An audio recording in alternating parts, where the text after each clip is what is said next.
Good evening, friends. Today we are going to see the fifth chapter of our ninth standard NCERT. It is about natural vegetation and wildlife. So, friends, natural vegetations and wildlife we are seeing since sixth standard. Okay. So, various things have been mentioned in this chapter. Now, a little bit of advanced information and knowledge has been given in this ninth standard NCERT. So, let us understand this natural vegetation and wildlife. So as we know, India is one of the major biodiverse country in the world. We have all types of climates, we have all types of vegetations.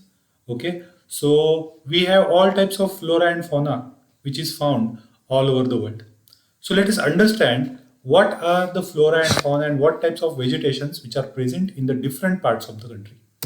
So friends, when we are talking natural vegetation in case of India, okay, there are two words, endemic and indigenous.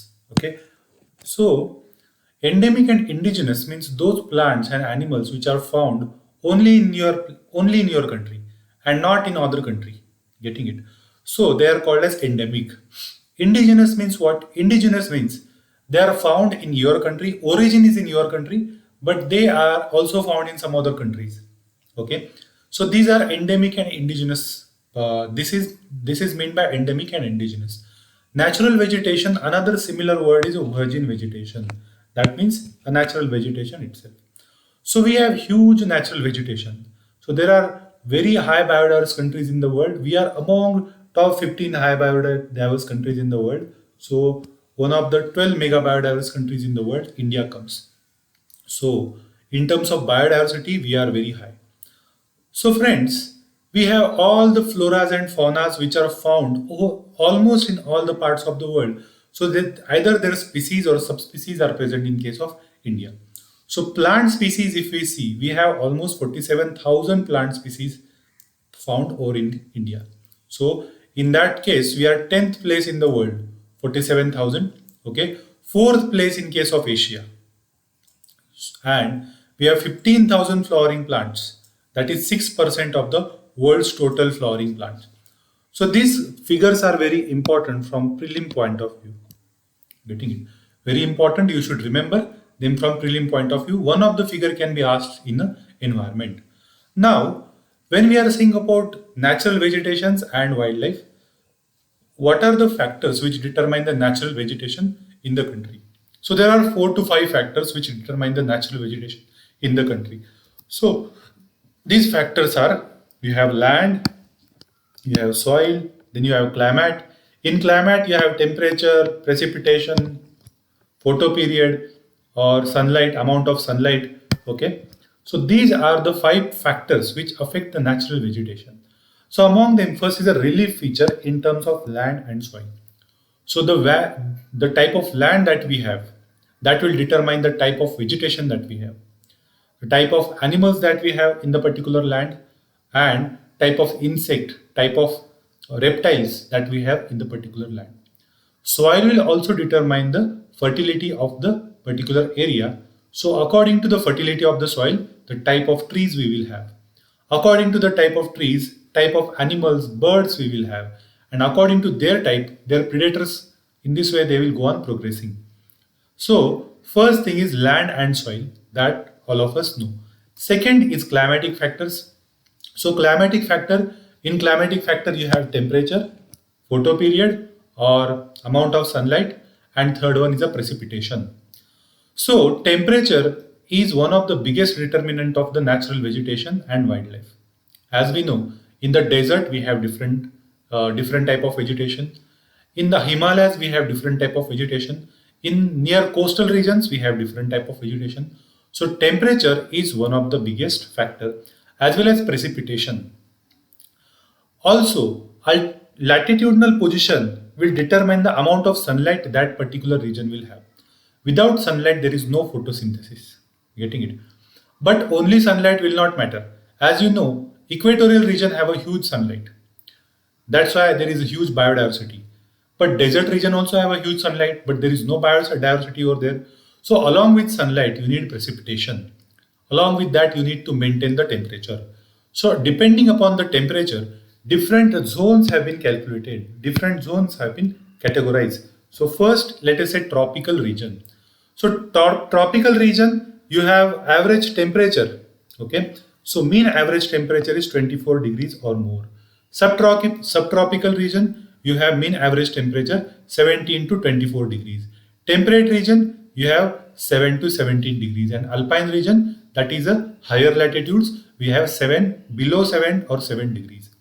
In this way, temperature, because of the temperature, you have these four zones: tropical, subtropical, temperate, and alpine. Similarly, these zones are also dependent upon the precipitation and sunlight. So, all these things together, we have classified these various zones. Okay. So, friends, when we are talking about these various factors, okay, then let us talk about the type of vegetation. Natural vegetation, types of forest. Before seeing the types of forest, let us understand the India State Forest Report 2011. It says that total forest area is 21.5%.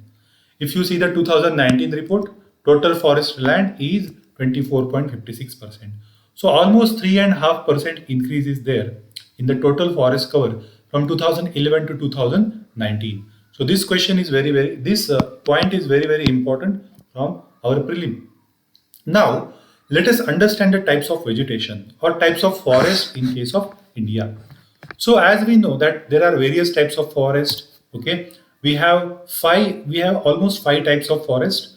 First is a tropical evergreen types of forest. So here the dark green patch that you are seeing, these are the tropical evergreen type of forest.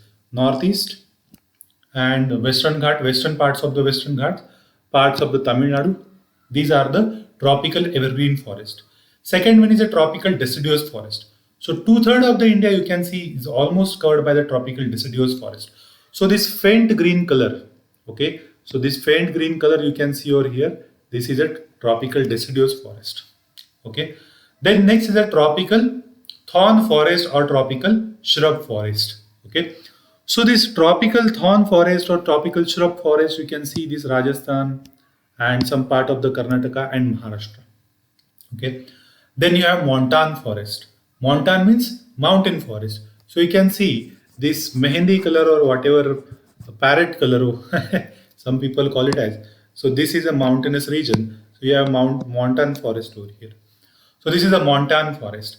And last one is a mangrove forest. So mangroves are generally found in the coastal region. In this diagram, it is not that much visible, but around the islands and coastal part of the India, blue color you can see. So wherever you have coast, you have coastal forest or mangrove forest. So these are the five types of forest which are found in case of India. So let us understand them one by one. First one is a tropical evergreen type of forest, or this dark green zone over here that we have seen is a tropical evergreen type of forest. So it is found western side of the Western Ghat, Andaman Nicobar Island, Lakshadweep Island, parts of Assam, northeast, almost like three-fourths of the northeast India, okay, and some parts of the Tamil Nadu. We have this tropical evergreen forest. So why they are evergreen? Evergreen means they are always green. Why they are always green? Because huge amount of water and sunlight is available over there. So water is more than 200 centimeter rainfall is there. So to have a tropical evergreen forest, you need a continuous supply of sunlight. You need continuous supply of water. So 200 centimeter and more we can say is the rainfall which is required over here. Okay. So here trees grow very high. If you go in the South India, okay, if you go even south of the Andhra, you will see Nilgiris in the Tamil Nadu. So very huge trees, almost 60-70 meter height is there of that trees. So very huge trees are found in this region. Even 60 and there even higher than the 60-meter you will find in this region. So their vegetation you will find all types of vegetation, from tall trees to medium trees to short trees to the shrubs as well as grasses, creepers, everything you will find in this region. So here why it is called as evergreen? Because trees do not shed their leaves. Leaves are not shed. There is no particular time period in which trees shed their leaves. Okay, like deciduous trees, they will shed their leaves in the winter. But these trees, they will not shed their leaves in a particular time period. So throughout the year, it will appear green in color. Everywhere you will see green. Everywhere you will see green, green, green. Whatever season you come, whether hot summer or cold winter or rainy season, it will always look green. So that's why it is called as evergreen type of forest. Okay. So you have ebony, mahogany, rosewood, rubber, cinchona. These types of trees you will found over there. They are very hardwood type of tree. Okay. Then the animals, you will find all the types of animals, very biodiverse region. You will find elephant, you will find tigers, you will find deers, you will find birds, all types of birds. You will find reptiles like cobras, krates, and manyars, and so many things you will find over there. Okay, so very highly biodiverse place. You have a tropical evergreen type of forest. Now, friends, next type of forest is a tropical deciduous type of forest. So this little creamish green color, okay, we have this tropical deciduous type of forest. So here rainfall which is required is very less compared to evergreen type of forest. So trees will shed their leaves in a particular time period. So trees will appear leafless, specifically in the winter. What happens? They conserve their water in the winter. So rainfall requirement is lesser, 200 to 70 centimeter, only 200 to 70 centimeter. So depending upon this 200 to 70 centimeter range, they can be further divided into moist forest and dry deciduous forest. Moist forest means rainfall requirement is little higher, and tree has little bit longer leaves and they don't shed their leaves early. Dry deciduous, they have little bit of thorns as well as they have leaves. Leaves are little smaller, and rainfall in this region is very less, up to 70 centimeter. Getting it? So we almost have a central India, eastern India, southern India, Jharkhand, West Bengal, Odisha. These all the places you have this type of forest called as a deciduous type of tropical deciduous type of forest. Okay. So here the teak is the most dominant species in this forest. Okay, teak and sal as well, but teak is very dominant species in this forest. So shisham is there, sal is there, sandalwood, okay, very famous. Sandalwood is also deciduous forest. Okay, so dry deciduous you will find in the 100 to 70 centimeter, and wet deciduous you will find in the 200 to 100 centimeters. Okay, so here also biodiversity is sufficiently good. You will find deers, you will find pigs, you will find lions, you will find tigers, you will find leopards, so many panthers, so many species, lemur, sorry, monkeys. Okay, these types of species you will find in this region. So this is about deciduous type of forest. Now, what is the next type of forest? Next type of forest is a thorn forest. So thorn forest and scrubs. So thorn means here the trees and plants, they will have more thorns compared to leaves, and the height will always be small. They will be almost bushes because they cannot grow without water and fertile land.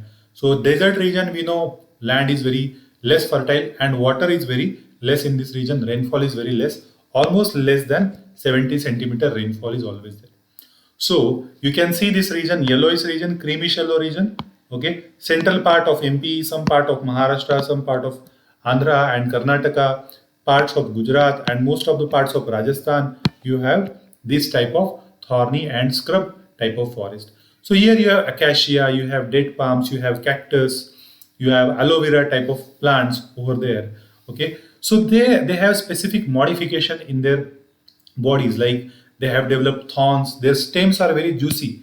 It's called as succulent stems to conserve the water. The stems are very juicy. They don't have leaves. They have so many thorns.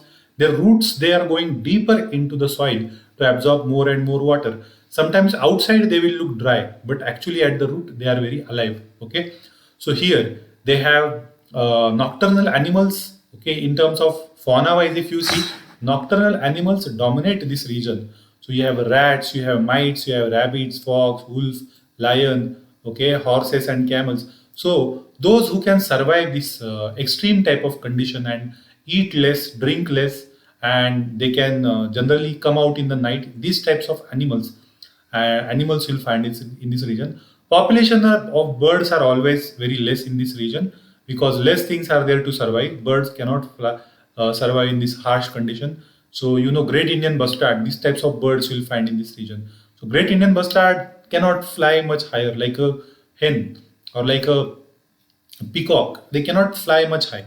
Getting it? They are also very very heavy types of birds. Okay, so this is a scrub forest or this is a thorn forest. Okay, next is a montane forest or mountain forest. So it is found in the mountainous regions of the India, like you can see Himalayas and northeastern Himalayas over here. So mountain types of forest, this means it is not just a single type of forest. There are different bands of forest. As you move upward into the height, the different types of vegetation you will find, as well as fauna you will find as you will move upwards. Okay. So succession, it is called as a succession. So if you see, almost 1000 to 200 meters you will find evergreen broadleaf type of forest. Getting it? Above 1500 to 300 meters you will find coniferous trees like pine, cedar, silver fir, okay, devdar. These types of trees you will find. Okay, and when you go more than 3,600 meters, then they will have highly coniferous trees. They won't have fruits. They will develop seeds. Okay, you will call it as the alpine vegetation. Getting it? And ultimately, as you move upwards, then you will see grasslands, alpine grasslands. And then beyond alpine grasslands, at the peaks of these mountains, you will see tundra type of vegetation. Tundra type of vegetation means you will have lichens, you have mosses. There won't be even grasses in this region. Getting it? So mosses and lichens you will find at the very peaks of this mountain. Getting it? Similarly, in the different bands, you will find different types of animals. Like at the lowest level, you'll have more biodiversity. You have tigers, leopards. Sometimes you'll have elephants, and you'll have deers. As you move upward, the population will go on decreasing. As you move topwards, you will see very less population. As you move to the grassland, you'll have birds. So these types of population difference will be there in the different altitudinal position in the Himalayas and the northeastern Purvanchal region. Okay. Now, friends, next type of forest is the mangrove forest. Mangrove forest is a coastal forest. Mangrove are those trees whose roots, they can adhere themselves into the mud and very high water, into the very high tide. They can bind themselves to the soil very firmly. Getting it? So whenever there is a flood, whenever there is a high tide, they save the coastal areas with the from the force of these high tides and floods. There was a tsunami, and wherever there were mangrove forests, they saved the people from their effect of the tsunami. So you can see the roots of these trees. They go very deep and they hold it very tightly. They don't die even in the salty water, and even the very high tide water. They don't die. So they are very good. So we have seen Sundarban Delta. Sundari trees are a type of mangrove trees.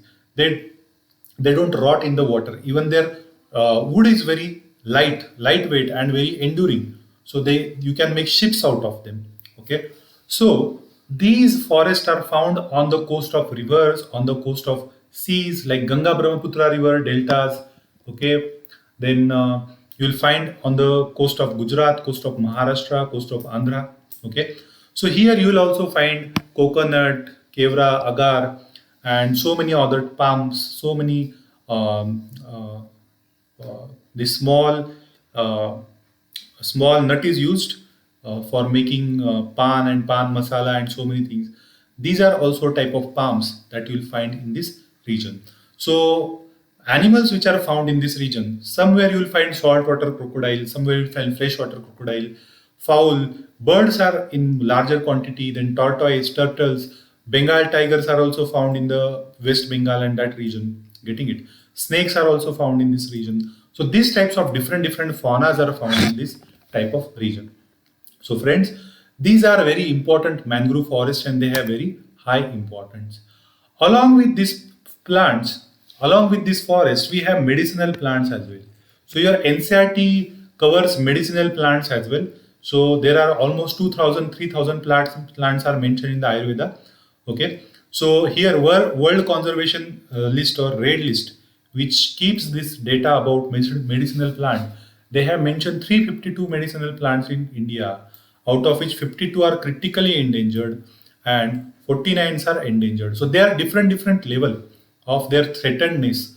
Okay, so we will see this in environment: critically endangered, vulnerable, extinct in wild, extinct. So these are the different terminology. Okay, so that we will see in the different parts. So this from MCQ point of view, this is very important. It may be asked in your prelims. Okay, so they have mentioned the different names of the plants and their usage, like sarpagandha used for blood pressure, jamun used for this diabetic people use this, and vinegar is prepared from this. Okay, arjun, so it cures for earaches. It is also helpful for the blood pressure, and I think it is used for the skin disease as well. Babool, various toothpaste they keep put babool in that, cure for eye sores and gums. So it is very good for that. Neem is has very high antibacterial properties. So natural antibacterial properties you have a neem. And tulsi, everyone knows, and it has we everyone have a tulsi in front of their houses. It is very good for as a for cough and cold if you just chew some leaves. And kachnar is very good there for digestive system. So asthma and ulcers, and for digestive system it is very good. So you should remember these things as well about medicinal plants. So when we are talking about these medicinal plants, so this much are enough. No need to make, no need to mug up many more things. Okay. Now let us understand the vegetation. After vegetation, let us see the wildlife. Wildlife in India, we have all types of wildlife. We have reptiles, we have mammals, we have fishes, so many types of wildlife we have. So, animal species, if we see, we have 90,000 animal species. Okay, 2,000 species of the birds we have. So, 13% of the total world's population is that. Then 2,500 species of fishes, so 12% of the total world's population. And amphibians, like you have tortoise, you have frogs, we have 5 to 8% of the amphibians, and still we are discovering new amphibians. If you read the Hindu, every day you will get that this Western Ghat region, this many frogs discovered, that many frog discovered. Okay, so amphibian species 5 to 8%. We are the only country where we have both tigers and lions. Asiatic lions are found in the Gir in the Gujarat, and that is the only spot in the Asia where Asiatic lions are found. Asiatic lions and African lions, there is a huge difference in them in terms of their fur, in terms of their paws, in terms of their body structure. So Asiatic lions, the only hotspot is India's Gir, and the India is the only country where you find both tigers as well as lion. Tiger is found almost all over the India. Lions also used to be found at one time all over the India, all over the Indian subcontinent, but now it is found only in the Gir region of the Gujarat. Lions are found everywhere. So here about 1,300 species of the animals are endangered, and almost 20 species of the animals have been gone or they have extinct from India. Like cheetah is one of that. You know that cheetah is not there in India. Okay, so these are the important wildlife over here. Along with these plants, we have exotic birds as well. So migratory birds are also there. We have seen one chapter on that, on the migratory birds. So Run of Kutch is very important place for migratory birds like flamingos. So they come there and they use the muddy, salty land of this Run of Kutch to build the nest for their young ones. Okay, so flamingos come and visit India during the winter season. Okay, winter Siberian crane also come, and there are some small birds also come to visit the India. So friends, this is all about the migratory birds, and this is all about the wildlife chapter. So in this chapter we have seen the total wildlife, total natural, the percentage of natural vegetation, percentage of wildlife, type of natural vegetations, their names, the kind of wildlife which is found in case of India, where they are found. These things we have seen. So they are very important from prelim point of view. Okay, definitely this is very important chapter. Let us see the MCQ based on this chapter. Okay, so first MCQ is, which one of the following types of vegetation does rubber belong to? Tundra, Himalaya, tidal, tropical, evergreen. So definitely it is tropical evergreen. It is not tidal, neither Himalayan, neither tundra. Okay, rubber is found in the Kerala, tropical evergreen. Cinchona trees are found in the areas of rainfall. Yes, cinchona trees. Cinchona or cinchona. Okay. So what is the area they are found in? What is the rainfall that is required? 100 centimeter, 70 centimeter, 50 centimeter, less than 50 centimeter. Okay. So I think it's 100 or 70 centimeter between them. Okay. In which of the following states is the Simlipal Biosphere Reserve is located? Simlipal is there in the Odisha. So Simlipal is in the Odisha. Which of the following biosphere of the India is not included in the World Network of Biosphere Reserves? So there is a World Network of Biosphere Reserve which is mentioned in this NCRT. There are 18 biosphere reserves which are mentioned. Okay, so definitely Manas, Gulf of Mannar, Nilgiri, Nanda Devi. So Manas is not mentioned in there over there. So these are the MCQs based on this chapter. So there are so many factual data will be there in the chapter of environment. So I hope you have understood this chapter, very important from prelim point of view. So thank you guys. See you tomorrow for the last chapter of the 9th standard NCRT. Then from the day after tomorrow, we are going to start with the 10th standard NCRT. Okay, thank you. See you.